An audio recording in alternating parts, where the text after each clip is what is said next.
Hey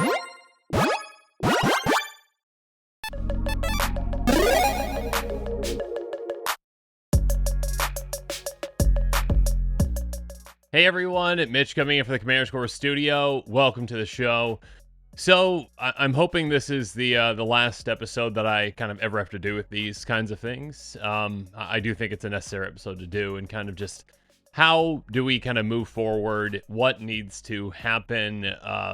For things to improve. Again, because if you haven't been following it, obviously there have been some issues with, between the community and Wizards when it comes to, the 30th anniversary edition and kind of the treatment of the community kind of with it, essentially just basically kind of like this statement of just that entire product, essentially. $999 for 4 packs of fake cards that, Wizards doesn't want you to proxy, but they're selling proxies. Just a lot of problems with it. And I've talked on this topic before, but I think what really needs to be said is something like this. It just kind of comes from the heart where, and again, I don't think anyone from Wizards really watches this channel, and I hope they listen to, members of the community. But sometimes it seems like it's falling on deaf ears.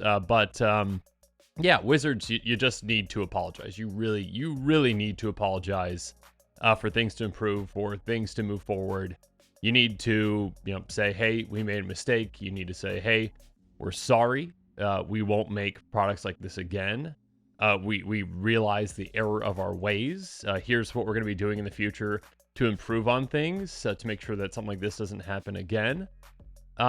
Because, yeah, I mean, as a member of the community, it just feels like you're just trying to take advantage of the community, essentially. It's just what it seems like to many in the community, essentially, and that you don't kind of view the community in the way that you once did, or appeared to once, do. Essentially, it just seems like the community is just like your piggy bank, and that's all you really care about, is just how much money can we get out of this community. We don't really care about, their enjoyment of things. We just care about, making more and more money by making more and more products, and some products that, can be very hurtful, harmful to the community, essentially. And then kind of the justification, with those products with, well, if it sells, clearly there was a demand for it. Clearly we did the right thing. If a product sells, it means people wanted it. Therefore, we're going to do it again. And that's kind of the fear of it, I guess, is that it will happen again, probably. And I really hope it doesn't. And I think that Wizards really just needs to apologize in order for everyone to move forward with this, instead of just kind of, taking a very PR type approach to it where, just kind of not really saying things one way or the other. With like, their tweet when they sold out the secret lair, quote unquote sold out the secret lair. We don't know what happened with it because, or not secret lair, sorry, the MTG 30th anniversary edition. Because yeah, their tweet was the most cryptic thing ever. The 30th anniversary edition sale has concluded, and the product is currently unavailable for purchase. Thanks to everyone who joined us today. No one talks like that, ever. You wouldn't say, that, if a product's sold, you wouldn't say just concluded. And yeah, the product is unavailable for purchase. Okay. It's not out of stock. It's just, maybe it sold out, maybe it didn't. We don't know. You don't seem very excited about it. So yeah, you're not going on that way, but you're also not saying, sorry for, the product that we did.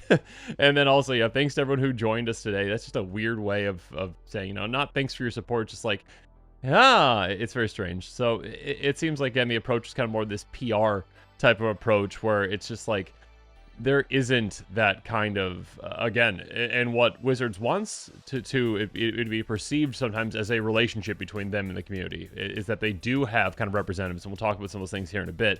One of the most vocal people in, Wizards when it comes to, interacting with the community is Mark Rosewater, the head designer of Magic the Gathering.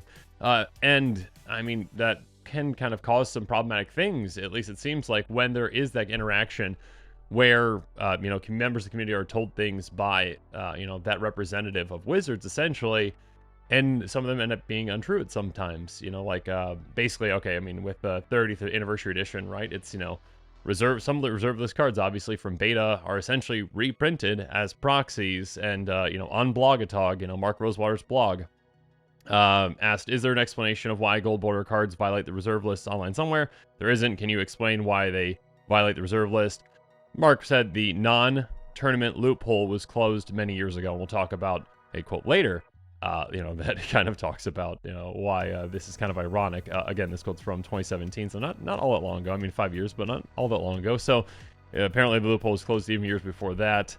Another one, question. If you were making a cube product, I think a clearly labeled non-legal version of powerful cards that you can't reprint in black border as gold border cards would be nice, or maybe host something like Make Your Own Cube on a website, release the product.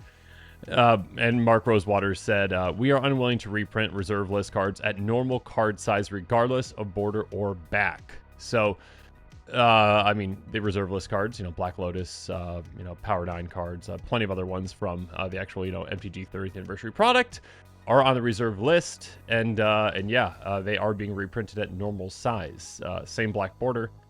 So that's not even, a relevant piece, but then also, yeah, the back's different. So, and again, what changed from 2017 to now, essentially? Another one, why can't Vintage Masters be in paper? Couldn't you print reserve list cards in gold or silver borders? And again, Mark Rosewater says, except the reserve list prevents us from reprinting the cards at normal size in paper in any way, even with other card borders. So in any way, they could never be reprinted, but they were. I believe that someone asked essentially there last night, I think you misunderstood, would you ever consider reprinting older reserve list cards in a gold border non-tournament legal way? Similar to the collector's edition, it would be nice for Cube. Mark said, no, I understand the question. We have stated that we are not reprinting the cards from reserve list on normal size paper in any form. So again, yeah, what happened between then and now where it's a complete, reverse of that essentially. Final one, and this one's, from this year, even from, 2022, back in July. So not all that long ago, a couple months ago. Is there anything the community can do to help abolish reserve list? I think the vast majority of players want it gone. Has to be something to do about it. Mark said, we know the majority of players would like it to be gone. That's true for many years. That sadly doesn't make any of the other obstacles go away. Well, apparently they did, again, because of the reprints that you said that were never going to happen. It's just, again, at a certain point, if you are going to have, those people that actually work at Wizards that are communicating with the community, the community needs to be able to trust those voices. And when you have, one person saying one thing and ends up not being true, or, saying something else, it just kind of erodes, again, that trust that, is supposed to be there, essentially, that everyone would like to be there. I do think someone like Mark Rosewater needs to explain, what happened? What changed? I think that there needs to be some honesty here and just say, like, were you mistaken? Or, just is this the money too much, essentially? And when it comes to being mistaken, though, I kind of find it hard to believe that the head designer at Wizards, someone that has been in that position for such a long time, who's, again, the head honcho, essentially, when it comes to, cards at Wizards, was mistaken. Yeah, I mean, when it comes to the actual announcement from the 30th anniversary edition, again, Mark Rosewater was on that little panel for that announcement.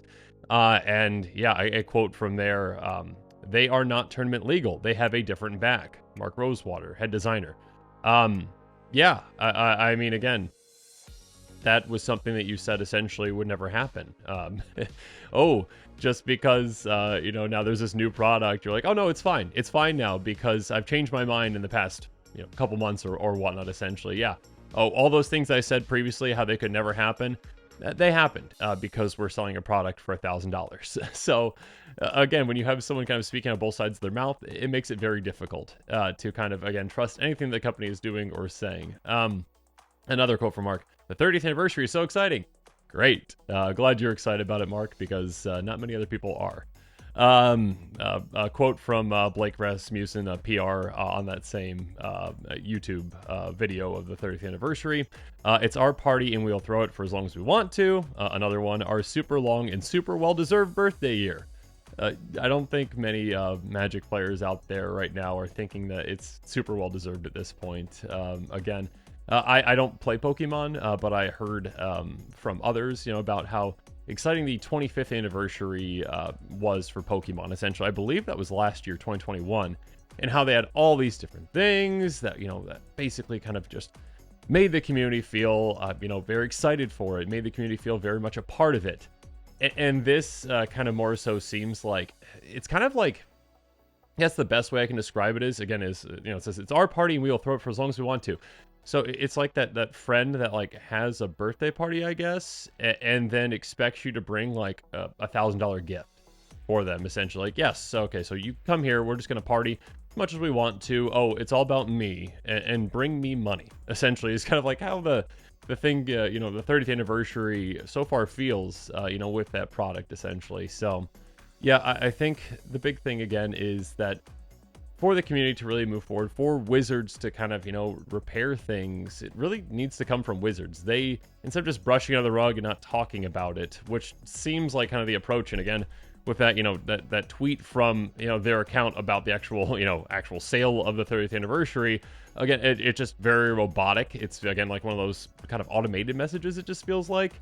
Again, the 30th anniversary edition sale has concluded, and the product is currently available for purchase. Thanks to everyone who joined us today.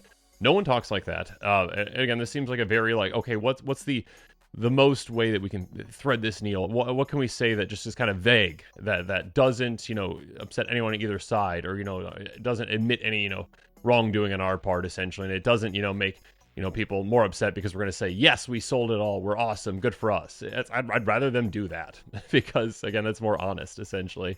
So I think, again, just the main thing is Wizards really needs to apologize to the community, really needs to talk about, what steps they're going to have moving forward for things like this, essentially, and just making sure that these kind of things don't happen again, because it seems like things are. So that's kind of the direction we're heading right now. And again, those voices that are coming from Wizards, I mean, all of it just really comes off as tone deaf. And I mean, you have, other people apologizing. You have, someone who you basically, gave Magic 30th packs to, from Yu-Gi-Oh, essentially, right? A Yu-Gi-Oh channel to promote your product.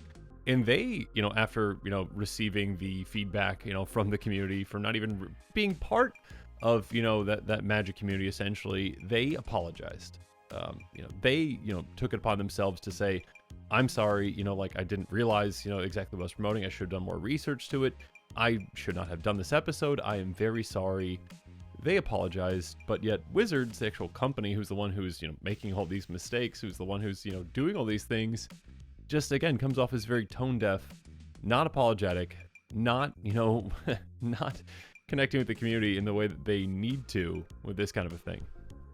I mean, transparency is definitely something that is very important with this community. So, yeah, if you are listening, I highly doubt it, but yeah, be honest, be transparent, work with the community, listen to community feedback, and yeah, really take it to heart, and yeah, improve things going forward. And if for those of you out there in the community, of course, yeah, keep your voices coming out there. Like, keep responding, keep making sure that Wizards hears what you are saying, because it is important. It is important. This is your game. Again, Wizards could not do this without you, and I think at some point they really have kind of lost their way and really forgotten about that aspect of it. That they might believe that this is their game, and they can do whatever they want essentially with it, but without the community, without that support, it's nothing. It's absolutely nothing. So, yeah, I really hope this is the last kind of episode I have to do these. It's kind of getting old when Wizards keeps making these kind of mistakes, and again, it's old to just kind of feel like you really want to support, something that you really care about, like, Magic, but not wanting to support the company that is making these decisions in these ways. So, yeah, it's just hopefully things are better in 2023. We shall see. I mean, again, we shall see, apparently, because again, this party is continuing, right? It's our party, and we're gonna throw as long as we want to. So apparently this is going to be happening for a while. And yeah, I think the actual anniversary is August 5th. So maybe the party will end then.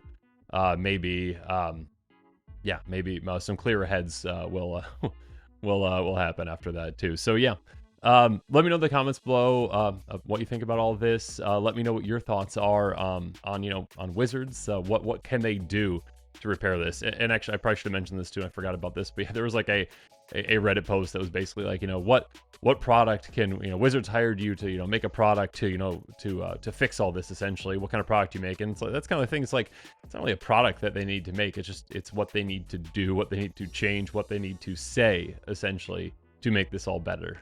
So yeah, let me know what your thoughts are and all that. And of course, as always, thanks again and have a good one. This show and episodes like this one are possible thanks to viewers like you. If you're looking for an easy way to help support this show, make sure that you like, share, and subscribe. Also, hit that bell notification icon so you don't miss any new episodes. You can also go check out our playmats and other merchandise at thecommandersquarters.com. We also have a ton of brand new t-shirt designs in stock, so make sure you check out those as well. Another easy way to support this show is with our TCG player affiliate links. So whether you're buying a deck or individual cards, you can use this general link right here or one in the description. And the final way that you can support this show is by supporting us directly by becoming a patron. There are many benefits to being a patron, and I truly couldn't do this without all of their support.